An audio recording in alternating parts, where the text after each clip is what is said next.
Center of the world, the globe, lies under the foot of Lord Nataraja, who is in Chidambaram.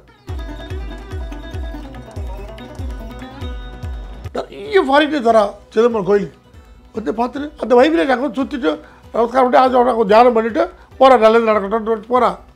அப்போ belief இல்லாமல் வருவாள் அவெல்லாம். ஒவ்வொரு கோயிலுக்கும் ஒரு ஹிஸ்ட்ரி இருக்குது. கோயிலுக்கு போகிறது ரொம்ப இம்பார்ட்டன்ட். அவர் இப்படி கூட்டாராம். அப்புறம் என் பொண்டாட்டி கூட போகிறது நிறுத்திட்டா, நான் கோயில் போகிறது நிறுத்தலை.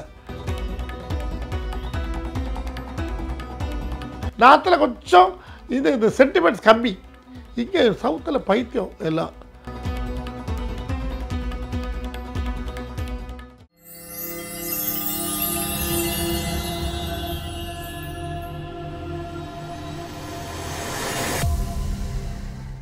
ஐத்தமிழ் தாய் நேயர்களுக்கு வணக்கம். இன்றைய ஆன்மீக சிறப்பு நேர்காணலில் ஒரு சிறப்பான விருந்தினர் தான் நம்ம கூட இணைஞ்சிருக்காரு. பேசலாம். வணக்கம் சார். உங்களை எல்லாருமே செல்லமாக ஜேபி அப்படின்னு சொல்கிறாங்கல்ல. ஸோ இது அன்பேவா எம்ஜிஆர் ஜேபியா இல்லை சிந்து பைரவி சிவகுமார் கேபியா? நாங்கள் எப்படி எடுத்துக்கிறது? எங்கள் அப்பா பேர் ஜெயராமன், என் பேர் பாலசுப்ரமணியன். ஜெயராமன் பாலசுப்ரமணியன், ஜெய பாலசுப்ரமணியன் பேர் எனக்கு. நான் ஒரு அசோக் லேலண்டில் வேலையை விட்டு 2000 ஒரு இதில் இருந்தேன். ஹைதராபாத்தில் ஒரு 22 வருஷம் இருந்தேன். அப்போ எல்லாம் அவங்களுக்கெல்லாம் பாலசுப்ரமணியன் அப்படி பேர் வராது, பெரிய பேர் எனக்கு வராது. அதுதான் இனிஷியலில் கூப்பிட ஆரம்பித்தாங்க, ஜேபின்னு கூப்பிட ஆரம்பித்தாங்க. ஜெயராமன் பாலசுப்ரமணியன் ஜேபின்னு கூட அதுபடி பழகி போயிடுது. இப்போ யாரும் பாலசுப்ரமணியன் யாரும் கூட மாட்டேங்கிறாங்க. இங்கே ஜேபின்னு தான் கூட்டது எல்லாருக்கும் தெரியுது. ஆனால் ஒரு ஆடிட்டர் லாயருக்கு படிச்சிருக்கேன், அதெல்லாம் ப்ராக்டிஸ் பண்ணிட்டு இருக்கச்சே எல்லோரும் ஜேபின்னு கூப்பிட்டு இப்போ ஜேபின்னா தான் எல்லாருக்கும் தெரியுது, பாலசுப்ரமணியன் யாருக்கும் தெரியாது. அது ஒரு ஆயிடுச்சு. நம்ம பூஜை அறையில் டெய்லி சாமி கும்பிடுறோம், கடவுளை நினச்சி வழிபடுறோம். கோவிலுக்கு போய் வழிபடணுன்றதோட முக்கியத்துவம், கோவில்கள் பற்றி உங்களுடைய கருத்து? நிறைய இருக்குமா. கோயில் தான் இந்த வைப்ரேஷன் இருக்குது. பகவான் அங்கே இருக்காருன்னு சொல்லுவாங்க. இப்போ ஒன்றுமே இல்லை. இப்போ உலகம் இப்போ சென்டர் பாயிண்ட் எங்கே இருக்குதுன்னு ரிசர்ச் பண்ணால் அமெரிக்கா கடைசி எங்கே இருக்குதுன்னா ஏஷியாவில்னா, எங்கே இருக்குன்னா ஏஷியாவில் எங்கே, சவுத் ஏஷியான்னா, சவுத் ஏஷியா இந்தியான்னா, இந்தியாவில் எங்கே இருக்குன்னா தமிழ்நாடுன்னா, தமிழ்நாட்டில் எங்கே இருக்குது சிதம்பரம்னா, சிதம்பரத்தில் எங்கே இருக்குது நடராஜா கோயில் என்ன.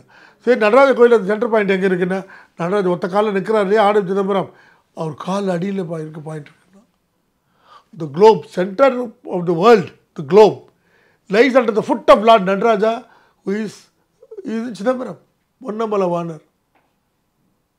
இப்போ இது தெரிஞ்ச உடனே நிறைய ஃபாரின் தரா சிதம்பரம் கோயிலுக்கு வந்து பார்த்துட்டு அந்த வைப்ரேட் அங்கே சுற்றிட்டு நமஸ்காரம் பண்ணிட்டு ஆச்சோட கொஞ்சம் தியானம் பண்ணிவிட்டு போகிறான், நல்லது நடக்கட்டும்னு போகிறான். அப்போ பிலீஃப் இல்லாமல் வருவாள் அவெல்லாம். புரியுதா? கூட்டம் வருமா. ஒவ்வொரு கோயிலுக்கும் ஒரு ஹிஸ்ட்ரி இருக்குது. ஒவ்வொருத்துக்கும் ஒரு மதுரைக்கு மீனாட்சிக்கும் ஒரு ஹிஸ்ட்ரி இருக்குது. திருவண்ணாமலை திருவண்ணாமலை அதேமாதிரி ஒவ்வொரு கோயிலுக்கும் ஒரு கதை இருக்குது, உண்மையாக இருக்குது, நடந்தது இருக்குது. காலசம்ஹாரமூர்த்தி இருக்குது திருக்கடையூர், எவனையும் சம்ஹாரம் பண்ணார், அங்கே இருக்குது. ஸோ ஒவ்வொருத்தர் கோயிலுக்கு அந்த சேர்ந்து எல்லாம் நம்ம எல்லோரும் இதுக்காகவே வரா. நார்த்லேருந்து ஃபாரின்லேருந்து எல்லாம் இங்கே வெயிட் பண்ணி இந்த கும்பகோணத்துக்கிட்ட தங்கி இந்த கோயிலுக்கெல்லாம் போய் பார்த்துட்டு அவளுக்கு அதில் பிலீஃப் இருக்குது. நம்ம தான் தெரிஞ்சு போயிட்டுருக்கோம், பிலீஃப் இல்லாமல் குறைஞ்சி போயிட்டுருக்க ஒழிய அங்கெல்லாம் எல்லாருக்கும் மற்ற கோயிலுக்கெல்லாம் ஜாஸ்தியாகவே ஆகிட்டுருக்கு. நம்ம தான் ஒரு லெசன் மாதிரி அவளுக்கு எல்லாருக்கும். அதனால் இது கோயிலுக்கு எதுக்கு போகிறதுன்னா அதுதான். கபாலி கோயிலுக்கு போய் சாயந்தரம் பார்த்து எல்லாம் உட்காந்துருப்பாள். ஸோ அங்கே ஒரு தியானம் மாதிரி பண்ணிட்டுப்போம். அந்த வைப்ரேஷன் அது நல்லது நடக்கும், கிளியர் ஆகும், மைண்டு க்ளோஸ் ஆகாது. அதுக்காக தான் போகிறது. பகவான்கிட்ட நல்லது நடக்கும், அதுக்காக தான் போகிறது. கோயிலுக்கு போகிறது ரொம்ப இம்பார்ட்டன்ட். நிறைய பேர் என்ன சொல்கிறாங்கன்னா, கடவுள் கோவிலுக்கு போனால் தான் அருள் கொடுப்பாரா, எப்போ நினச்சாலும் எங்கே நினச்சாலும் கடவுளை நினச்சி கும்பிட்டா அது என்ன தூணிலும் இருப்பார் திரும்பிலும் இருப்பார்னு சொல்கிறார். இல்லை, இந்த இவர் ஒரு கதை சொல்கிறார். நான் அந்த கதையை உங்களுக்கு சொல்கிறேன். ஒரு திருவாரூரில் ஒரு இவர் பட்டிமன்றம் நடத்துகிறார் இருக்கார். அவர் என்ன பண்ண அவர் அவருக்கு சுவாமி மத்தியில் கோயிலுக்கே போக மாட்டார். கல்யாணம் ஆகிட்டு கல்யாணம் ஆனோடனே பொண்டாட்டி பதினாறு கேட்டலாம், எனக்கு நான் கல்யாணத்துக்கு முன்னாடி எப்போ தினக்கும் சாயந்தரம் கோயிலுக்கு போகிறது பழக்கம், நீங்களும் வந்தால் நல்லா கல்யாணம் நீங்களும் வந்தீங்கன்னா சேர்ந்து கோயிலுக்கு போகலாமே, எனக்கு ரொம்ப இதுவாக இருக்கேன். இந்த மாதிரி நான் கோயிலுக்குலாம் வரமாட்டேன், உனக்கு வேணா நீ போய்ட்டு வா, என்ன கூப்பிடாது அப்படின்ட்டேன். சரிட்டு போனான், கோயிலுக்கு போகலாம் போனான். போய் எப்படியான ஒரு ஆற்றுக்கு வீட்டுக்காரரை நம்ம கோயிலுக்கு அழைச்சி போனால் ஒரு தீர்மானம். ஒரு நாளைக்கு போனால் போயிட்டு 2-3 நாள் போனால் சும்மா இருந்துட்டோம். 4 நாள் கழிச்சு அவர்கிட்ட வந்து என்னங்க நீங்கள் கூட்டம் வரமாட்டேன்றீங்க, சின்ன பசங்களாம் எனக்கு கேலி பண்ணுறாங்க, சின்ன சின்ன கல்லூட்டி அடிக்கிறாங்க, விசில் அடிக்கிறாங்க, ஒருத்தர் இடிச்சுட்டு போகிறோம், நீங்கள் வந்தீங்கன்னா நடக்குமா அதெல்லாம், நீங்கள் அதுக்கு வரக்கூடாது. யாரோ இடிச்சா அவனு கத்தினார் சும்மா வேணும், அந்த காலத்தில் நம்ம இது மாதிரி தானே பண்ணினோம் அப்படின்னு சொல்லிட்டு, இல்லை சரி நாளையில் நான் வரேன், நான் கோயில் உள்ளே வரமாட்டேன், கோயில் வெளியில் வந்து இருப்பேன். சரிட்டாங்களாம். இதை குறிப்பிட்ட ஒய்ஃப் ஆக்ஷன் கூட போகிறாரு. அங்கே போனாரு, வெளியில் செருப்பு அவங்க செருப்பு விட்டான். இவரும் அங்கே இருந்து நீங்கள் இங்கேயே இருக்கும், உள்ளே வர வேண்டாம், நான் போயிட்டு வந்துடுறேன். சரி நான் உள்ளே போயிட்டேன், இவர் அங்கே இருக்கார். அங்கே 2 பேர் வந்தாலும், ஐயா ஜோடிக்கு எவ்வளோ வாங்குறீங்கன்னு கேட்டார் இவர்கிட்ட. அவர் செருப்பு கிட்ட நிற்கிறது. அவர் சொன்னால், யோ என்னை பார்த்தா என்ன உங்களுக்கு செருப்பு வைக்கிற மாதிரி தெரியுது அப்படின்னு கோச்சிட்டாராம், போயிட்டார். அப்புறம் அவன் போய்ட்டு வந்து சொன்ன, பாரு ஒன்றால் எனக்கு ஜோடி வைக்கிற செருப்பு வைக்கிறாருங்க நினச்சுட்டா, பார்த்துக்கிறேன் நினச்சுட்டா அப்படி. அதுதான் சொல்கிறேன், இப்போ நீங்கள் உள்ளே கும்பிட வேண்டாம், கல்யாணத்துக்கெல்லாம் போகிறது இல்லையா, அதேமாதிரி கோயில் உள்ளே வாங்க, கும்பிட வேண்டாம் நீங்கள். அதுவும் சரியாக தான் இருக்குது அப்படின்ட்டு அடுத்த கோயில் உள்ளே போயிட்டாராம். அப்போ தான் முதல்ல தரிசனம் பார்க்குறாராம். எல்லோரும் கும்பிட்டாங்களாம். இவர் எல்லோரும் கும்பிட்றாங்க, ஜனகண படம் எல்லோரும் நிற்கிறது இல்லையா, அது மாதிரி நீங்கள் கும்பிடுங்களா உங்களுக்கு என்ன அப்படின்னா அவர் அப்படியே கூப்பிட்டாராம். அப்புறம் என் பொண்டாட்டி கூட போகிறது நிறுத்திட்டா, நான் கோயில் போகிறது நிறுத்தலை, நான் கோயில் போயிட்டுருக்கேன், எனக்கு அதில் சாந்தி இருக்குது அப்படின்னு சொல்லி அவர் சொல்லியிருக்கார். கோயிலுக்கு போகிறதுங்கிற அவசியத்தை கோயிலுக்கே போகாத வேறு 30 வயசுக்கு அப்புறம் பொண்டாட்டியோட இதனால் கோயிலுக்கு போய் அவன் வந்தாலும் வரானா தனியாகவே கோயிலுக்கு போகிற அளவுக்கு மாறி இருக்கார். இதான் உண்மை, வேறு ஒன்றுமே இல்லை. அதாவது கோயிலுக்கு போகணுங்கிறது இம்பார்ட்டன்ட். டெய்லி போக வேண்டாம், அப்படியே வாரத்துக்கு ஒரு நாள் 2 நாள் தனியாக இருப்பேன், கோயில் இருந்து ஒரு வாரம் அப்படி இந்த பகவானை பார்த்துட்டு அங்கே உட்காந்துட்டு அந்த வைப்ரேஷன் எடுத்து பார்த்துட்டு சுற்றி நல்லது, உடம்புக்கு நல்லது, தேக ஆரோக்கியம் நல்லது. கர்நாடக பாடல், பக்தி பாடல், இந்துஸ்தானி இதுக்கெல்லாம் இருக்கிற வித்தியாசம் பற்றி சொல்லுங்கள் சார். இது நாங்கள் ஒரு தடவை செம்மகுடி சீனிவாசன் பெரிய கர்நாடக வித்வான் இருக்கேன், அவர்கிட்ட போய் கேட்டோம், மாமா வந்து கர்நாடக சங்கீதத்துக்கும் இந்துஸ்தானிக்கும் எந்த வித்தியாசம்? அது ஒன்றும் இல்லைடா, நம்மளால் கர்நாடக சங்கீதம் பாடுறவன் எல்லோரும் இந்துஸ்தானி பாடிடுவான், ஆனால் இந்துஸ்தானி பாடுறா நம்ம கர்நாடக சங்கீதத்தை பாட முடியாது, அப்படிதான் டிஃப்ரென்ஸ் தான் அப்படின்றார். அதுமாதிரி பக்தி பாடல்கள் இது கர்நாடக 2 ஒன்று தான். பக்தி பாடல் இந்த ராகத்தில் அது பாடுவாள், பக்தி பாடல் பாடுவாள்.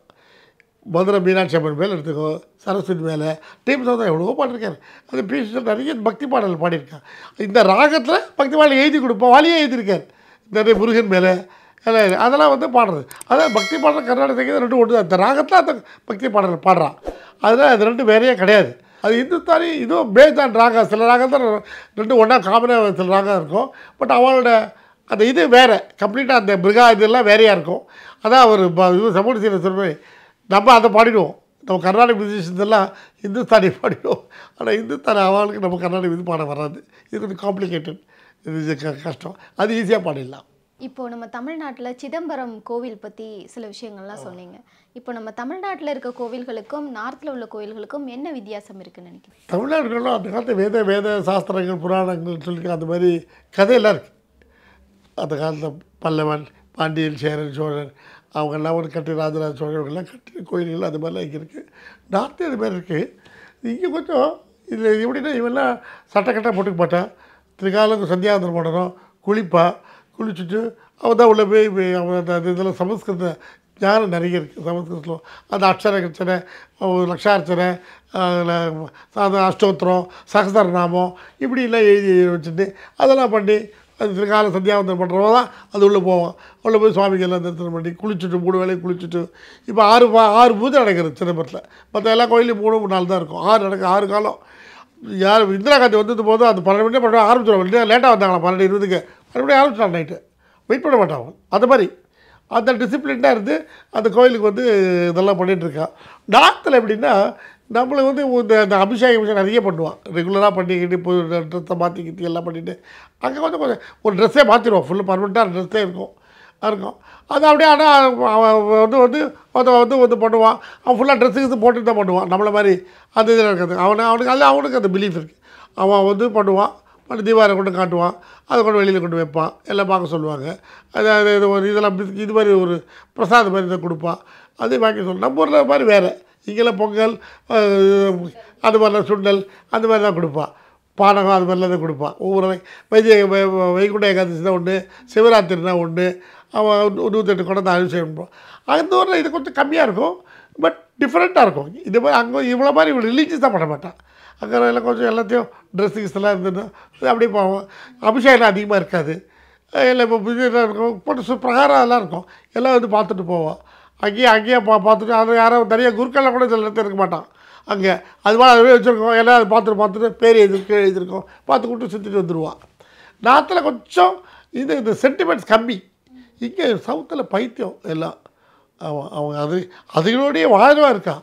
இப்போ சிதம்பரம் பார்த்தோன்னா அந்த தீட்சிதர் ஃபேமிலி தான் அவன் அதை பண்ணுறான். அவன் அந்த குழந்தைகள்லாம் கல்யாணம் ஆகி அந்த தீட்சத்துக்கே தான் கொடுப்பான். அந்த தீட்சை கொடுத்தா அந்த கோயிலை பராமரிக்கிறான். 1500 தீட்சத்தை சுற்றியும் வாழ்ந்துட்டுருக்கான். அவளுக்குள்ளேயே மாற்றிப்பான். இந்த வாரம் நான் பண்ணோம், அடுத்த வாரம் அந்த ஃபேமிலி, அடுத்த கற்றுப்படி அப்படி அவள் தான் அது கற்றுருக்காள். 6 பூஜையும் குளிச்சுட்டு வந்து பண்ணணும். உள்ளே போக முடியாது.